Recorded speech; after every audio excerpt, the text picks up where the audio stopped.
नमस्ते दोस्तों, स्वागत है आपका द इंडिया लैब में। आज हम बात करेंगे मेंटल हेल्थ पर। हमारे साथ हैं नीति रंजन, जो पिछले 3 साल से एज ए साइकोलॉजिस्ट मुंबई में प्रैक्टिस कर रही हैं। इन्होंने अपनी मास्टर्स जो करी है वो मुंबई में Tata Institute of Social Sciences से करी हैं। और without wasting any more time, let's jump to the topic. Thank you so much मुझे यहाँ पे बुलाने के लिए और आज इस टॉपिक के लिए। राइट। So, नीति, what is really mental health? और ये आजकल इतना ज़्यादा क्यों चर्चा में है? जब हम मेंटल हेल्थ की बात करते हैं तो देखने में आता है कि बहुत सारे अलग अलग सबके आइडियाज़ हैं। और जैसा कि आपने बोला कि आजकल जो है ये मीडिया में बहुत ज़्यादा देखने को मिलता है। कई लोग हैं जो इसके बारे में बात कर रहे हैं, जो मुझे लगता है एक बहुत अच्छी चीज़ है। बिकॉज जब तक हम बात नहीं करेंगे, जब तक हम उसके पे सवाल नहीं उठाएंगे, उसके बारे में अवेयरनेस नहीं आती है। और जब अवेयरनेस नहीं आती तो हम समझ नहीं पाते कि हमको इसे कैसे एड्रेस करना है या क्या करना है। राइट। तो अगर हम बात करें मेंटल हेल्थ, जिसको हम मानसिक स्वास्थ्य भी कहते हैं, राइट, तो उसके अंदर बहुत सारी अलग अलग चीज़ें आती हैं। जैसे कि हम जब बात करते हैं कि खुद के शरीर को स्वस्थ रखने के लिए हम क्या क्या कर सकते हैं, वैसे ही हमें देखना चाहिए कि हमको हमारे मन को स्वस्थ रखने के लिए क्या क्या करना चाहिए। राइट। तो जब हम मानसिक स्वास्थ्य की बात करते हैं, हम सिर्फ बीमारियों की ही बात नहीं करते हैं, या हम सिर्फ उन्हीं चीज़ों की बात नहीं करते जब हमें कोई चीज़ परेशान कर रही है या जिन चीज़ों की वजह से हमें शायद थोड़ी कमजोरी महसूस हो रही है। Right. हम कोशिश कर रहे हैं अपने आप को एक ऐसा इंसान बनाने की जहाँ पे कोई भी यदि कोई मुश्किल आती है तो हम उसका सामना कर सकें। हमारा रोज़मर्रा की जो ज़िंदगी है हम उसको पूरी तरीके से जी सकें। हमें हमारे रोज़ की ज़िंदगी में जो भी हमें काम करने हैं वो हम खुशी खुशी कर सकें। Right. या उन कामों को महसूस कर सके, या उन कामों का हमें कोई पर्पस लगे। तो ये सारी चीज़ें भी मेंटल हेल्थ के अंदर आती हैं। अभी आपने जैसे मेंशन किया कि आजकल बात होना चालू हो गई है मेंटल हेल्थ के बारे में। सो ये आजकल बिकॉज ऑफ सोशल मीडिया मेरे ख्याल से ज़्यादा हो गया है, राइट। एंड बहुत सारे सेलिब्रिटीज़ भी इसके बारे में आकर बाहर उनकी खुद की मेंटल हेल्थ के बारे में बात करते हैं। तो मेरे को एक बात समझाइए कि ये why is it such a taboo? इसके बारे में लोग ज़्यादा बात करना पसंद क्यों नहीं करते हैं, या उनको ऐसा क्या लगता है कि अगर मेंटल हेल्थ के बारे में अगर उन्होंने बात किया तो वो सही नहीं होगा? तो हमें काफ़ी समय तक ऐसा रहा है कि जब हम मेंटल हेल्थ की बात करते हैं तो सीधा हम बात करने लगते हैं बीमारी की। राइट। और कई सारी चीज़ें जो हमारे कल्चर में भी आपको देखने मिलेगी जहाँ पे बोला जाता है कि अरे ये तो पागल हो गया है, या जो मेंटल हेल्थ पे काम कर रहा है वो पागलों के साथ काम करते हैं। तो कभी भी हमने मेंटल हेल्थ को हेल्थ के पर्सपेक्टिव से देखा ही नहीं। हमने उसको हमेशा कि इसका दिमाग खराब हो गया है या ये पागल हो गया है। और जब हम ऐसी बातें करते हैं तो हम एक ऑटोमेटिकली ये अज्यूम कर रहे हैं कि ये इंसान अब खुद के डिसीजन लेने की कैपेसिटी नहीं रखता है, या ये इंसान ये नहीं जानता है कि दुनिया में क्या चल रहा है, वो खुद को नहीं समझ रहा है, वो दूसरों को नहीं समझ पा रहा है। तो ऐसे इंसान को हम इंसान समझना बंद कर देते हैं। तो इन्हीं सब टैबूज की वजह से, इन्हीं सब गलत धारणाओं की वजह से लोगों के लिए मेंटल हेल्थ के बारे में बात करना मुश्किल हो जाता था। लेकिन धीरे धीरे जैसे जैसे लोग थोड़ा थोड़ा बात करने लगे हैं, अवेयरनेस आने लगी है, लोगों को समझ में आने लगा है कि मेंटल हेल्थ के अंदर बहुत सारी अलग अलग चीज़ें आती हैं। वो सिर्फ बीमारी के बारे में ही नहीं है। और मेरे हिसाब से जैसे कि आपने बोला, सोशल मीडिया है, एक्सपोजर की वजह से सभी लोग बात करने लगे हैं। और उसका एक बहुत बड़ा फ़ायदा ये हुआ है कि लोगों को ये समझ में आने लगा है कि मेंटल हेल्थ एक ऐसी चीज़ है जिसका असर सब पे हो रहा है। अमीर हो, गरीब हो, अलग अलग जगहों से आ रहा इंसान हो, कोई भी इंसान किसी भी परिस्थिति में क्यों ना हो, मेंटल हेल्थ एक ऐसी चीज़ है जिसका हमें ध्यान रखना पड़ेगा। और सेलिब्रिटीज़ के इस बारे में बात करने से इसको एक कहना चाहिए कि एक बहुत ही नॉर्मलाइज हो गया है। ये एक कॉमन आपके रोजमर्रा के डिस्कशन में आ गया है, सपोर्ट मिल गया है। बिल्कुल, कि कई बार लोगों को पहले समझ में नहीं आता था कि मैं इसके बारे में कैसे बात करूं, लेकिन अब उन्हें लगता है कि ओ, दीपिका पादुकोण को जो हुआ था मुझे भी वही चीजें दुख दे रही हैं। तो लोगों को एक शब्द मिल गए हैं बयां करने के लिए कि हमें क्या परेशानी हो रही है। राइट।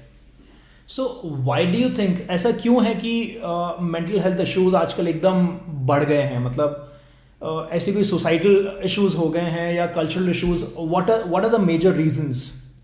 तो मेरे हिसाब से तो जब हम बात करते हैं, I don't think mental health के इश्यूज बढ़े हैं। ये हो गया है कि उनके बारे में बातचीत अब ज्यादा नॉर्मलाइज हो गई है। So it was always there. It was always there. Okay. कि अगर आप पुराना लिटरेचर भी उठाकर देखेंगे, आप रिसर्चेस देखेंगे, तो मेंटल हेल्थ के बारे में बोला पढ़ा बहुत पहले से जा रहा था, लेकिन वो आपके रोज़मर्रा की ज़िंदगी का एक पार्ट नहीं था।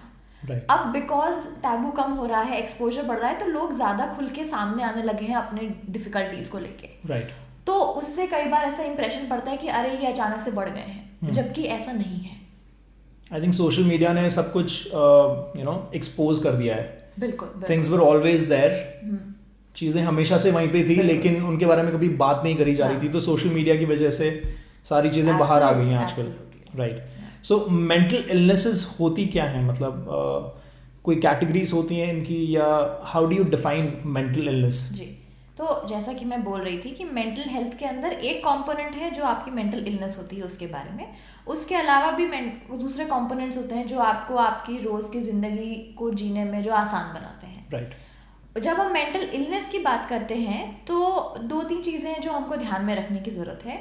कि पहली चीज़ कि मेंटल इलनेस का जो भी डायग्नोसिस है या जो बताएगा कि हाँ आपको ये मेंटल इलनेस हो सकती है, वो साइकाइट्रिस्ट करते हैं या डॉक्टर्स करते हैं, ठीक है। उनकी पढ़ाई है, उनने इस चीज़ मैटर को बहुत गहराई से समझा है, तो उसका डायग्नोसिस वो करते हैं। एक सेकंड मैं आपको रोकूंगा, साइकियाट्रिस्ट और साइकोलॉजिस्ट में डिफरेंस क्या हो गया? हाँ, ये बहुत इम्पॉर्टेंट एक डिस्टिंक्शन है। साइकियाट्रिस्ट डॉक्टर्स होते हैं, राइट, जो दवाई प्रिस्क्राइब कर सकते हैं अगर आपको किसी प्रकार की मेंटल इलनेस है तो, राइट। लेकिन जब हम साइकोथेरेपिस्ट की बात करते हैं तो वो दूसरी तरह के थेरेपीज के साथ काम करते हैं। फॉर एग्जाम्पल वो भी साइकोलॉजी ही पढ़ते हैं, लेकिन उन्हें डॉक्टरी नहीं करी होती है, राइट। तो जब हम बात करते हैं कि आपकी जो टॉक थेरेपी है, तो वो उन सब का यूज़ करते हैं इंसान के जो भी उनकी परेशानी है उसके साथ डील करने के लिए।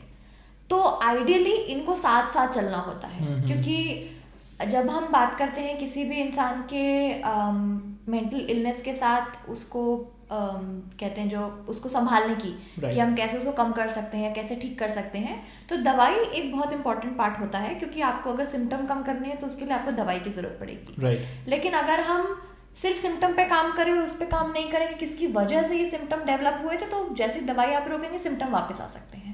तो वहाँ पे फिर थेरेपी काम आती है।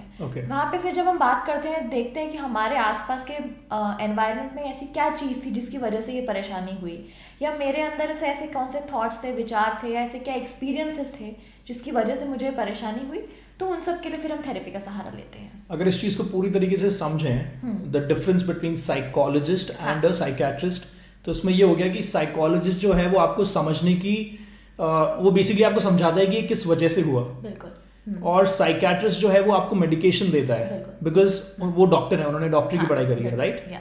Okay, so this is the basic difference. Okay, so इसके अर्ली साइंस क्या होते हैं? जैसे कोई भी अगर मेंटल इलनेस हुई तो उनके अर्ली साइंस क्या हो गए, कि अगर इंसान टेंशन में रहता है या उसको गुस्सा आता है, what are the early signs of it?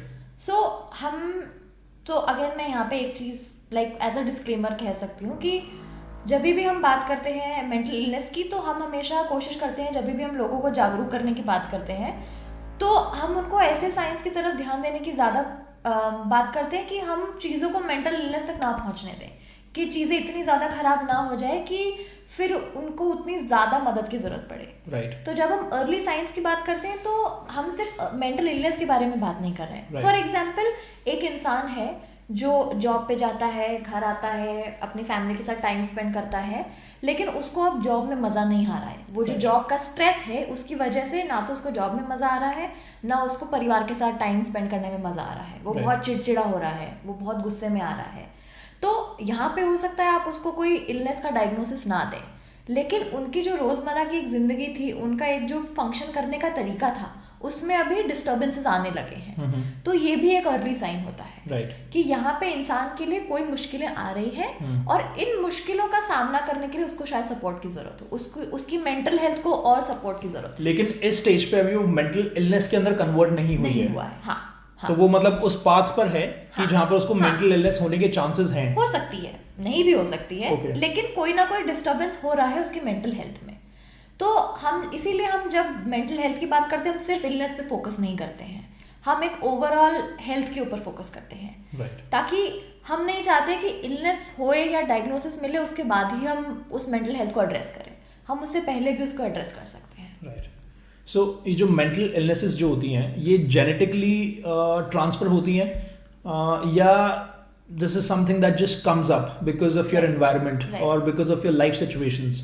सो अभी जिस तरह की जो रिसर्च है, जो समझ है, जो स्टडीज़ हैं मेंटल इलनेस के बारे में, तो वो यही कहती हैं कि ये एक कॉम्बिनेशन होता है आपके बायोलॉजिकल, आपका जो मेकअप है, आपके एनवायरनमेंट में जो भी कुछ हो रहा है, प्लस आपका जो इंडिविजुअल सर्कमस्टांसेस है, ये इन सब का जब आप एक इंटरेक्शन होता है, ये जब आपस में ये मिलती हैं तो उन सब का ये रिजल्ट होता है। तो एक जो चीज़ लोग बार बार कहते हैं कि ये जेनेटिक हो सकता है, जेनेटिक हो सकता है, तो उसका ये मतलब होता है कि फॉर एग्जांपल अगर आपके परिवार में आप सपोज कीजिए आपके पेरेंट्स को कोई मेंटल इलनेस थी, फॉर एग्जांपल डिप्रेशन या बाइपोलर डिसऑर्डर जो होता है, ऐसा कोई उनको मेंटल इलनेस रही है। What is bipolar disorder? So bipolar disorder एक मूड डिसऑर्डर होता है, उससे आपका मूड बहुत इंपैक्ट होता है। तो एक पॉइंट, तो वो दो मूड के बीच में फ्लक्चुएट करता है। एक पॉइंट ऐसा आता है जहाँ बहुत मेनिया वाले स्टेज में आ जाते हो, जहाँ पे आप आपकी एनर्जी बहुत हाई हो गई है, आप बहुत ज़्यादा, आपके एनर्जी बहुत ज़्यादा हो जाती है, आप सो नहीं पाते हैं, आप बहुत,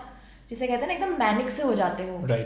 तो वो एक पॉइंट होता है। दूसरा पॉइंट होता है जहाँ पे आप बहुत सीवियरली डिप्रेस हो जाते हो, जहाँ पे आप उठ नहीं पा रहे हो, कुछ भी काम नहीं कर पा रहे हो, बोल भी नहीं पा रहे हो, जो आपके डेली फंक्शनिंग है, खाना पीना सोना, उन सब में भी दिक्कत आने लगी है। तो इनके बीच फ्लक्चुएशन होते हैं बाइपोलर में। तो ऐसी जो भी मेंटल इलनेस है, सपोज कीजिए आपके जो पेरेंट्स हैं या आपके परिवार में कोई भाई बहन है, उनको है, तो उसका जेनेटिक कंपोनेंट ये होता है कि फिर वो इंसान जो है, अगला जो इंसान है, सपोज कीजिए मेरे पेरेंट को ऐसा कोई इलनेस था, तो मेरा भी सेम इलनेस या किसी और इलनेस का डायग्नोसिस का पॉसिबिलिटी बढ़ जाता है। फॉर एग्जाम्पल, मैं हूँ एक इंसान और एक और दूसरा इंसान है, हम दोनों का लाइफस्टाइल में इक्वल अमाउंट ऑफ स्ट्रेस है, वो भी उतना ही स्ट्रेस है जितना मैं स्ट्रेस्ड हूँ। लेकिन अगर मेरे परिवार में इलनेस का कोई ऐसा ऑलरेडी हिस्ट्री है, तो मेरे लिए मेरी मेंटल हेल्थ पे इम्पैक्ट उसका होना ज़्यादा उसके ज़्यादा चांसेस है। एग्जैक्टली। तो वो होता है जेनेटिक कंपोनेंट। फिर जब हम बात करते हैं सोशल या एनवायरमेंटल कंपोनेंट्स की, तो जैसा कि मैंने बोला कि मेंटल हेल्थ का जो इम्पैक्ट है वो किसी पे भी हो सकता है, वो अमीर हो, गरीब हो, किसी एक कल्चर से आता हो, किसी एक लैंग्वेज वाला हो, कोई भी जेंडर का हो। लेकिन इन सब का जो है एक बहुत महत्वपूर्ण एक फैक्टर होता है आपकी मेंटल इलनेस कैसे होगी। फॉर एग्जांपल, अगर कोई ऐसा इंसान है जिसको उसकी लैंग्वेज के लिए या उसके रहन सहन के लिए या उसके जेंडर के लिए ज़्यादा डिस्क्रिमिनेट किया जा रहा है, तो उनकी मेंटल हेल्थ पे ज़्यादा इम्पैक्ट पड़ेगा। या कोई ऐसा इंसान है जिसको बहुत सिस्टेमिकली बार बार दूर किया जा रहा है या बाहर किया जा रहा है, क्योंकि सपोज कीजिए वो किसी निचली कास्ट से आया है, या वो अंग्रेजी बोलना नहीं जानता है, या वो ऐसे किसी परिवार से आया है जिनके पास बहुत ज़्यादा साधन नहीं थे। राइट। तो इन सब की वजह से भी मेंटल हेल्थ पे इम्पैक्ट पड़ता है। तो ये जो सोशल हमारे आसपास का जो भी माहौल है, वो भी एक इंसान की मेंटल हेल्थ पे बहुत इम्पैक्ट करता है। जो उनके खुद के एनवायरनमेंट के वो हैं, उनके फैमिली कैसी है, फैमिली उनको सपोर्ट कर पा रही है कि नहीं कर पा रही है, फैमिली में यदि कोई कॉन्फ्लिक्ट है, तो ऐसी बहुत सारी चीज़ें हैं जिनका एक इंटरेक्शन एक इंसान की मेंटल हेल्थ पे इम्पैक्ट कर सकता है। सो बेसिकली इसका कोई एक रीज़न नहीं है। नहीं। So many reasons they basically interact, yes, and that leads to mental health issues. Exactly, yes. Okay, and इसका ट्रीटमेंट वो कैसे करते हैं, या how do you stop it? Right. So जैसा कि मैंने बोला कि जैसे मेंटल हेल्थ इश्यूज के भी बहुत सारे अलग अलग कारण होते हैं, तो इसी तरीके से जब हम उसको रोकने की बात कर रहे हैं या उस मेंटल हेल्थ इशू को मैनेज करने की बात कर रहे हैं, सेम चीज उसमें भी आती है। You can't completely stop it. Depends on किस तरह का सिम्टम है, बिकॉज कई बार क्या होता है, फॉर एग्जाम्पल एक स्ट्रेस है, उसकी वजह से मुझ में कोई मेंटल हेल्थ इश्यूज आ गए। फॉर एग्जांपल, एक मेरा पीरियड था लाइफ का जहाँ पे बहुत ज़्यादा स्ट्रेस हो गया था, और उसकी वजह से मुझे नींद आनी बंद हो गई, मैं बहुत चिड़चिड़ रहने लगी थी, मेरा एक डिप्रेसिव फेज आ गया था फॉर एग्जांपल। वो फेज से मैं पार हो गई, या वो मेरा टाइम ख़त्म हो गया और मैंने उससे डील कर लिया। लेकिन सपोज करो 10 years down the line again ऐसा कोई बहुत हाई स्ट्रेस सिचुएशन आ गया, तो हो सकता है वापस से सिम्टम्स आ सके। तो इसीलिए जब हम रिकवरी की बात करते हैं इलनेस के अंदर, ये थोड़ा आपकी फिजिकल हेल्थ से थोड़ा अलग चलता है, क्योंकि सिचुएशंस बदल सकती हैं, हालात बदल सकते हैं, और हालात बदलते हैं तो हम उससे कैसे डील करते हैं वो भी बदलता है। ठीक बात है। तो रिकवरी की जब हम बात करते हैं तो हम बात कर रहे हैं कि आप इस समय जो आपके साथ जो परेशानी हो रही है उसको आप कैसे मैनेज कर सकें, और अगर आगे कभी ऐसी कोई दिक्कत आती है तो आप उसको कैसे मैनेज कर पाए। तो रिकवरी में हम उस चीज़ों के ऊपर ध्यान देते हैं। तो हो सकता है कई बार एक बार सिम्टम आए उसके बाद आपको कभी कोई वापस से सिम्टम नहीं आए और आपने अपनी पूरी जिंदगी निकाल दी।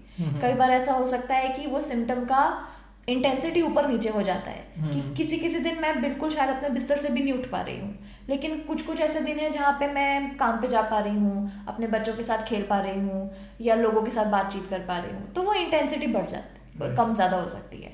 तो लोगों के सिचुएशंस के हिसाब से उनके लिए रिकवरी भी अलग अलग होती है। राइट। और इसीलिए जब हम बात करते हैं मेंटल हेल्थ को रोकने की या रिकवरी के बारे में, तो हम अलग अलग चीज़ों के बारे में बात करते हैं। जैसा कि मैंने ऑलरेडी बोला, एक तरीका है मेडिकेशन, जिसके लिए आप साइकाइट्रिस्ट को कांटेक्ट कर सकते हैं और उनसे अपना जो भी आपका परेशानी है उनके बारे में बात कर सकते हैं। दूसरा तरीका है आप थेरेपी के लिए जा सकते हैं, जिसको हम टॉक थेरेपी कहते हैं, क्योंकि वो आपको मदद करते हैं ये समझने में कि आपके किन किन चीज़ों की वजह से आपकी परेशानी हो रही है और उसको मैनेज करने के लिए आप क्या कर सकते हैं। उसके अलावा आपका जो सोशल सपोर्ट होता है वो एक बहुत बड़ा रोल अदा करता है कि आपका अभी का जो भी परेशानी है उसे आप कैसे डील करें। तो सपोज कीजिए कई बार क्या होता है, लोगों को लगता है कि मैं अकेला इस परेशानी से जूझ सकता हूँ, लेकिन बार बार रिसर्च ने यही दिखाया है कि जितना ज़्यादा आपका सोशल जो आपका नेटवर्क है, आपके सपोर्ट जितना रहेगा, आपके फैमिली, आपके आसपास वाले, पड़ोसी, कोई भी हो सकता है, तो जितना ज़्यादा इंसान को सपोर्ट मिलता है उसके लिए उतना ज़्यादा आसान होता है फिर इन सब चीज़ों से लड़ पाना। सोशल सपोर्ट एक चीज़ हो गई। रोज़मर्रा की जो आपकी ज़िंदगी है, जब आप उसमें परेशानी होने लगी तो एक रूटीन मेंटेन करना बहुत अच्छा एक तरीका होता है, क्योंकि उसमें आपको एग्जैक्टली पता होता है कि इसके बाद मैं ये करूँगा, इसके बाद मैं ये करूँगा। तो उससे क्या होता है, कई बार जब जो चीज़ें आपके कंट्रोल के बाहर होती हैं उसमें आपको थोड़ा ठहराव महसूस होता है, क्योंकि ये चीज़ें मेरे कंट्रोल के अंदर हैं। हो सकता है कि मैं अभी अपने स्ट्रेस से आज नहीं लड़ पा रहा हूँ, लेकिन मुझे पता है इसके बाद मुझे खाना खाना है, इसके बाद मुझे काम पे जाना है, इसके बाद मुझे सोना है।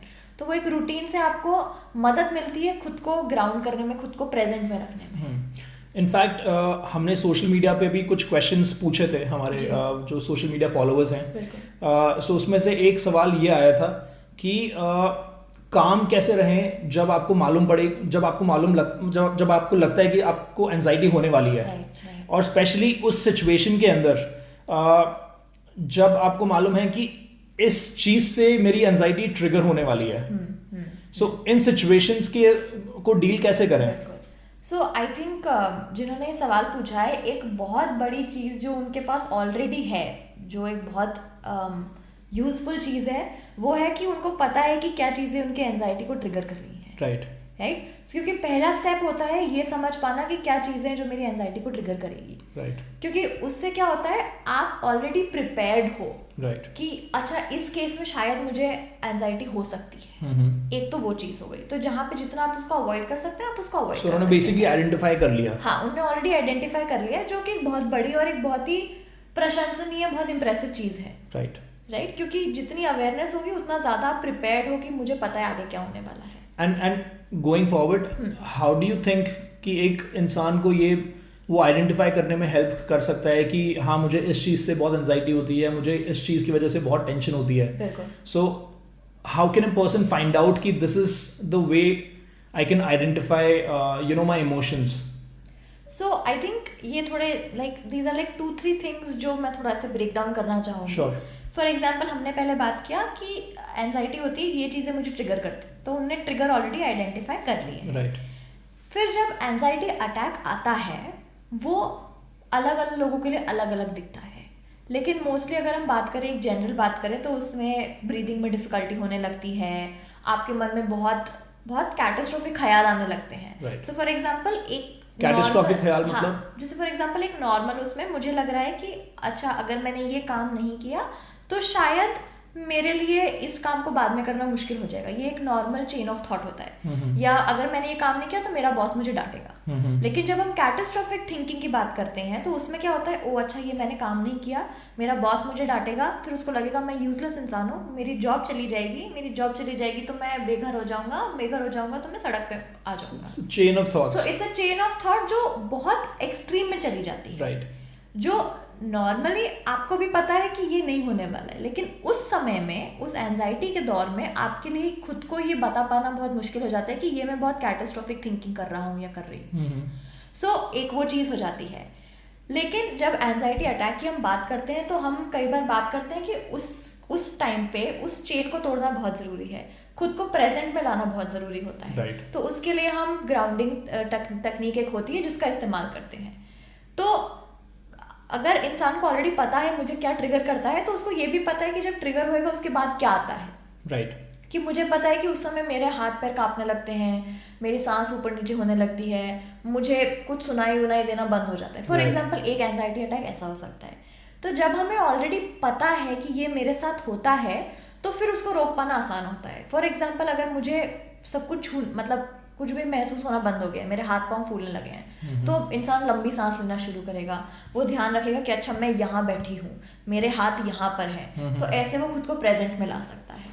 तो ये सारी चीज़ें, अलग अलग चीज़ें जो इंसान कर सकता है। और ये मैं कुछ जनरलाइज्ड एक चीज़ें बता रही हूँ जो लोगों के लिए काम करती हैं, लेकिन अगर एक इंसान को अपने लिए ध्यान देना है कि उनके लिए क्या काम करता है, तो आप लिटरेचर पढ़ सकते हो, आप थेरेपी पे जा सकते हो, क्योंकि हर इंसान का एक अपना एक्सपीरियंस होता है और एक जनरल चीज़ सब पे भी काम नहीं करती है। ठीक बात है ना।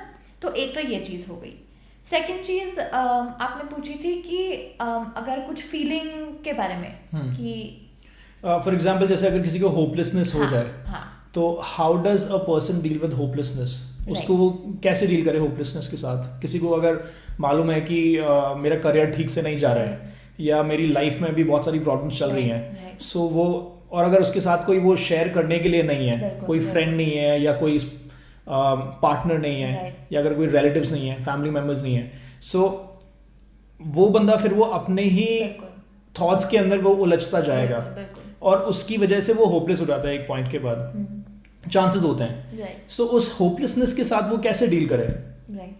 सो कई बार जो होपलेसनेस होती है ना, वो इसलिए भी हो जाती है क्योंकि हमको लगता है कि ये भी प्रॉब्लम है, ये भी प्रॉब्लम है, वो एक पहाड़ जैसा लगने लगता है और कोई भी चीज़ सही नहीं जा रही है। राइट। तो उन सब के बीच में फंस के इंसान में बहुत होपलेसनेस डेवलप हो जाती है, जैसा कि आप कह रहे थे। बिल्कुल। तो उसमें कई बार क्या होता है, हम कोशिश करते हैं कि उन चीज़ों पे ध्यान दें जो हमारे इमीडिएट कंट्रोल में है। कि हो सकता है ये XYZ चीज़ें खराब जा रही हैं, ये अभी मुझे समझ में नहीं आ रहा है मैं इसे कैसे डील कर सकता हूँ या कर सकती हूँ, लेकिन ये एक छोटी सी चीज़ है जो मेरे कंट्रोल में है। फॉर एग्जाम्पल जॉब बहुत खराब जा रही है, मुझे नहीं पता उसमें क्या करना है, मैं शायद ये कभी नहीं ठीक कर पाऊँ, लेकिन ये जो अभी मुझे ईमेल लिखना है ये मेरे कंट्रोल में है और ये मैं इस तरह से कर सकती हूँ। Taking charge of small things. क्योंकि जब हम उतनी बड़ी प्रॉब्लम को देखते हैं तो हम कभी उसको कभी लगेगा ही नहीं कि हम ऊपर तक पहुंच पाएंगे। लाइक फॉर एग्जाम्पल मुझे गड्ढा खोदना है, अगर मैं सोचना शुरू करूँ कि मुझे तो 10 किलोमीटर नीचे गड्ढा खोदना है, अरे बाप रे कितना बड़ा टास्क है, मैं कभी नहीं कर पाऊंगा। So what you mean is कि हम लोग जो जिस चीज़ की वजह से एंजाइटी में है या जिस चीज़ की वजह से होपलेसनेस हो रही है, उसको हम टास्क को ब्रेक डाउन कर लें कि हम फर्स्ट स्टेप ये लेंगे इसको कंप्लीट करने के लिए, सेकंड स्टेप ये, थर्ड स्टेप ये, उसकी वजह से उसको समझ में आ जाएगा कि क्योंकि किस तरीके से डील करना है। कंट्रोल जो होता है, जब हमें लगने लगता है कि हमारी लाइफ पे से ही कंट्रोल जा रहा है, तो वो एक बहुत स्कैरी फीलिंग होती है, वो बहुत डरावनी फीलिंग है। क्योंकि अगर मेरी लाइफ पे कंट्रोल नहीं है तो फिर और क्या है। तो उस कंट्रोल को वापस हासिल करने के लिए जो भी चीज़ें करी जा सकती है वो करने की कोशिश कर सकते हैं।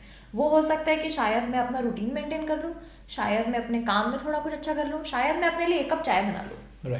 हर इंसान के लिए वो अलग हो सकता है। तो इस तरह अवेयरनेस, इसका अगर हम एक जड़ निकाले कि क्या हो सकता है, तो वो अवेयरनेस ज़रूरी है कि ये चीज़ें मुझे ऐसे होपलेस कर रही हैं या मेरे को ऐसे बहुत लो फील करवा रही हैं, तो अब मैं क्या कर सकता हूँ। सेकंड चीज़ जो आप बोल रहे थे, हो सकता है किसी के पास कोई और इंसान नहीं है बात करने के लिए, तो वो जो आइसोलेशन होता है, वो जो एक अकेलापन होता है, उसके अंदर बहुत मुश्किल हो जाता है कुछ और सोच पाना, क्योंकि कोई है नहीं आपको बोलने के लिए कि आप बहुत टाइम तक ये नेगेटिव सोच रहे हो, क्या हम ये भी सोच सकते हैं। ठीक बात तो ऐसे में मैं अर्ज करूंगी लोगों से कि बहुत सारी हेल्पलाइंस भी होती हैं जो 24/7 काम करती हैं। कहाँ पे मिल जाएंगी जहाँ पे थेरेपिस्ट बैठते हैं, तो हम अपने लिंक में इसको डाल सकते हैं, इनके नंबर्स, तो लोग उनको भी कॉल कर सकते हैं कि अगर मेरे पास इमीडिएटली मेरे सर्कल में कोई नहीं है जिनसे मैं बात कर सकूं, तो मैं शायद किसी तीसरे इंसान को रीच आउट कर सकूं। ठीक बात है। तो उसके लिए 24/7 हेल्पलाइंस भी चलती है। okay. और ऐसे में फिर हम एनकरेज करते हैं कि लोग अगर थेरेपी जा सकें या आसपास किसी से बात कर सकें, जर्नलिंग कर सकें, ऐसे बहुत सारे अलग अलग तरीके हैं जो लोग यूज़ कर सकते हैं। Okay. So we will be sharing the details of all the helplines in the description section. तो आप नीचे जाके चेक कर सकते हैं। Okay, so moving on to the next question. कि अगर किसी इंसान के लाइफ में कुछ प्रैक्टिसेस हों, फॉर एग्जांपल अगर वो स्पोर्ट्स खेलता हो या स्पिरिचुअलिटी प्रैक्टिस करता हो, तो क्या उसके चांसेस ज़्यादा अच्छे हैं मेंटल हेल्थ इश्यूज से डील करने के? फॉर एग्जांपल आज से करीब 3-3.5 साल पहले मैंने अपना बिजनेस स्टार्ट करा था।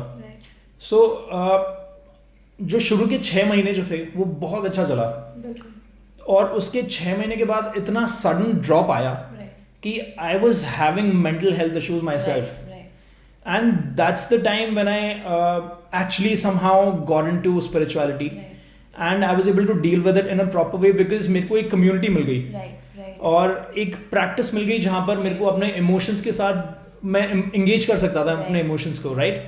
So do you think a practice, something that you can do every day, does that help in dealing with mental health issues? Absolutely. बिल्कुल। तो जैसा कि हम बात कर रहे थे कि मेंटल हेल्थ से डील करने के भी बहुत सारे तरीके हैं, तो आई थिंक आपने एक बहुत अच्छा एक तरीका है जो सामने लाया है। And why that works is also, जो आपने ऑलरेडी आंसर भी कर दिया है कि जब आपको स्पिरिचुअलिटी मिली, उसमें आपको एक तो कम्युनिटी मिल गई, और जब हमें कम्युनिटी मिलती है तो सबसे बड़ी चीज़ जो हमको पता चलती है वो ये होती है कि हम अकेले नहीं हैं। जो जिन चीज़ों से हम स्ट्रगल कर रहे हैं और लोग भी स्ट्रगल करते हैं, और वो जो एक नॉलेज होती है वो बहुत पावरफुल होती है, बिकॉज तब हमको लगता है कि अगर बाकी लोग कर सकते हैं तो हम भी कर सकते हैं। ठीक बात और है। वो बाकी लोगों का सपोर्ट मिलने लगता है। एक तो आपको वो कम्युनिटी मिली, सेकेंड चीज आपको एक ऐसा चैनल मिला जिससे आप अपने इमोशंस को प्रोसेस कर पा रहे थे, आप अपने इमोशंस को बोल पा रहे थे। एंड अनफॉर्चुनेटली हमारा कल्चर ऐसा है कि हम बचपन से बच्चों को नहीं सिखाते हैं कि आपको अपने इमोशंस को कम्युनिकेट करना चाहिए या आप अपने इमोशंस को कैसे प्रोसेस कर सकें। क्योंकि कई बार हमें ऐसे सुनने को मिलता है कि अरे रोते नहीं है, रोना तो मतलब रोना is a sign of weakness, be strong. हाँ, बी स्ट्रॉन्ग। लेकिन वो स्ट्रॉन्ग का मतलब क्या होता है ये हम नहीं सिखा रहे हैं। हम बच्चों को ये सिखा रहे हैं कि नहीं रोना स्ट्रेंथ है, या नहीं रोना आपकी ताकत है, या कुछ इमोशंस को इग्नोर करना आपकी ताकत है, जबकि वो सही नहीं है। और उसकी वजह से फिर क्या होता है, बाद में अगर वो इमोशंस हमको महसूस होने लगते हैं तो हम ऐसे इंसान बन जाते हैं जिनको पता नहीं होता है उनसे कैसे डील करें। बिल्डअप होना चालू हो जाता है। So it's okay not to be okay. Yes, exactly. और वो हमको अनफॉर्चुनेटली बचपन से नहीं सिखाया जाता है। ठीक बात है। तो जब हम मेंटल हेल्थ की बात करते हैं तो उसका एक बहुत इंपॉर्टेंट कंपोनेंट है कि आप अपने इमोशंस के टच में आए। क्योंकि इमोशंस भी आप ही का एक हिस्सा है, वो उसी सेम दिमाग से आ रहे हैं जहाँ से आपके थॉट्स आ रहे हैं। तो थॉट्स क्यों ओके और इमोशंस क्यों नहीं है, ये कैसे हमने डिसाइड कर लिया? तो हम हमारे इमोशंस को भी उतना ही अलाउ करें टू जस्ट बी देयर जितना हम अपने थॉट्स को करते हैं। राइट। सो आपने जो बताया कि अपने इमोशंस के बारे में और ज़्यादा अवेयर हों, that is one of the, I think that's the first step to identify कि हमको क्या प्रॉब्लम हो रही है या हम क्या चीज़ की किस चीज़ की वजह से सफ़र कर रहे हैं। सो ऐसी कुछ प्रैक्टिसेस हैं जो आप एज अ साइकोलॉजिस्ट अपने क्लाइंट्स को सजेस्ट करती हैं जो उनके अपने इमोशंस के साथ आइडेंटिफाई करने में उनको हेल्प करता है? ऐसी कोई प्रैक्टिसेस हैं? बिल्कुल हैं। So before I go into that, एक चीज़ जो हम हमेशा कहते हैं कि जितने भी इमोशंस हैं सब वैलिड हैं। हम जब इमोशंस की बात करते हैं तो हम सिर्फ खुशी पे या हंसी पे नहीं फोकस कर रहे हैं।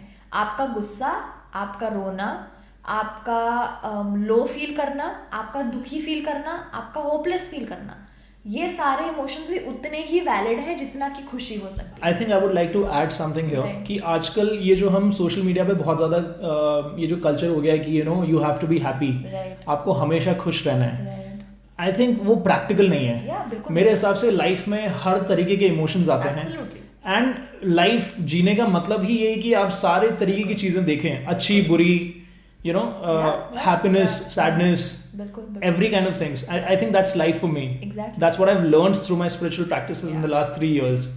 So I think that's one of the ways you can understand कि Absolutely. I think all the emotions are valid, right? Exactly. Right. So this is the first thing that we tell anybody is that all emotions are valid.